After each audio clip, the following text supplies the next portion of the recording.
In the grand expanse of the galaxy, there existed civilizations older than the stars themselves.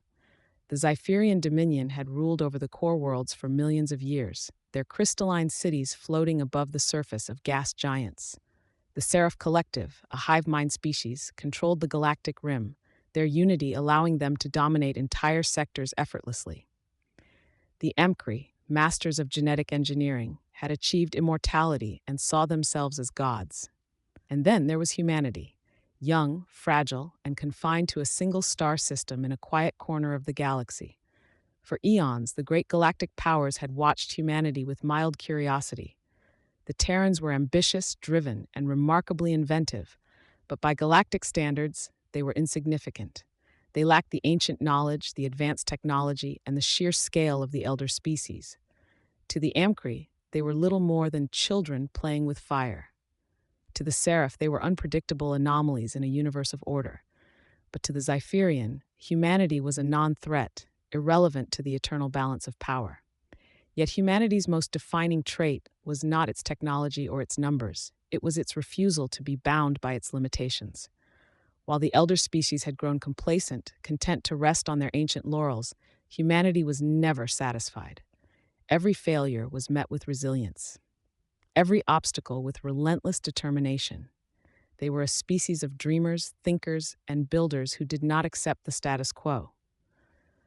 Where the Zyphirians saw only the inevitability of decay and decline, humanity saw the potential for something greater. The galaxy's indifference towards humanity persisted until the cataclysmic event known as the Severance.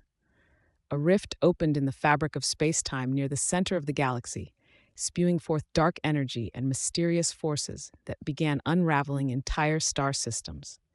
The elder races, with all their wisdom and technological prowess, were powerless to stop it.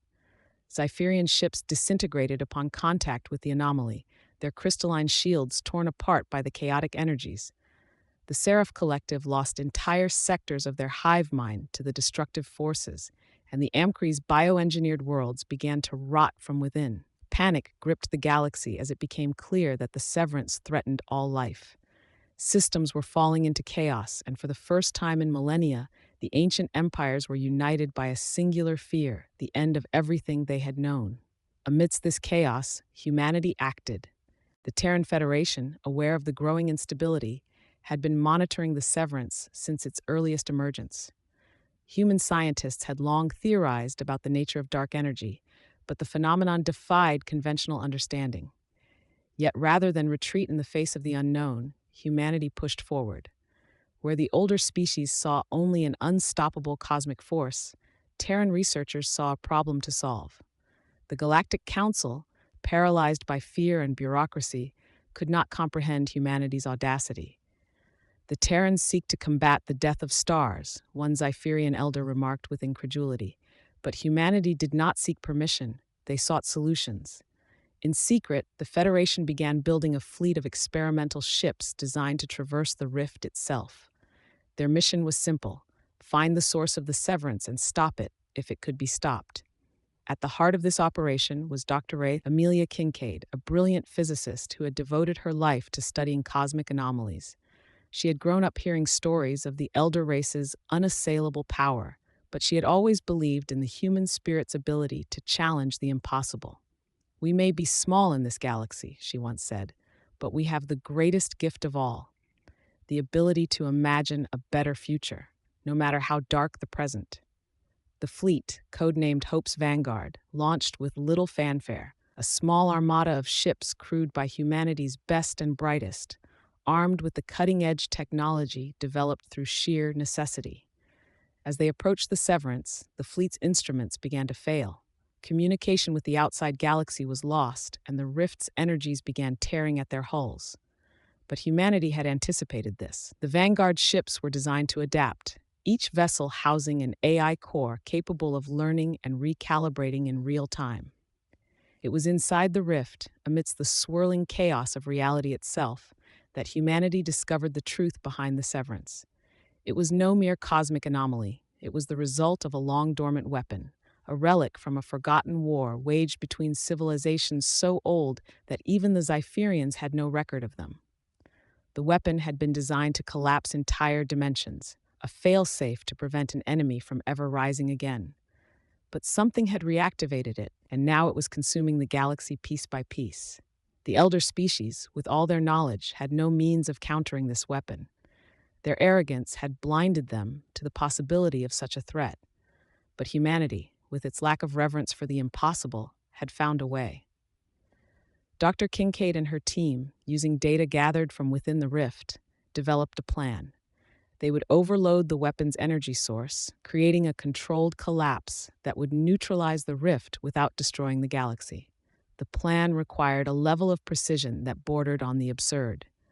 The slightest miscalculation could annihilate entire systems. But the humans didn't hesitate. The Vanguard fleet positioned itself at key points within the rift, their AI systems working in tandem to execute the final phase of the operation. As the countdown began, Kincaid stood at the helm of the lead ship, knowing full well that success would mean the survival of billions, but failure would result in their complete erasure. At 0 hour, the weapon's core detonated in a carefully calibrated explosion of dark energy. The rift collapsed in on itself, but the surrounding space remained intact. Hope's Vanguard had succeeded, but the cost was high. Many of the ships were lost in the process, including Kincaid's. She and her crew were never seen again, their sacrifice remembered only in the stories that spread across the stars in the years that followed. With the rift sealed, the galaxy was saved. The Zypherians, the Seraph Collective, and the Amkri, all the great powers, were forced to acknowledge a simple truth. It was not their ancient wisdom or advanced technology that had averted disaster, but the courage, ingenuity, and willingness to defy the odds of a young, fragile species they had once dismissed. In the aftermath of the severance, humanity's place in the galaxy changed forever.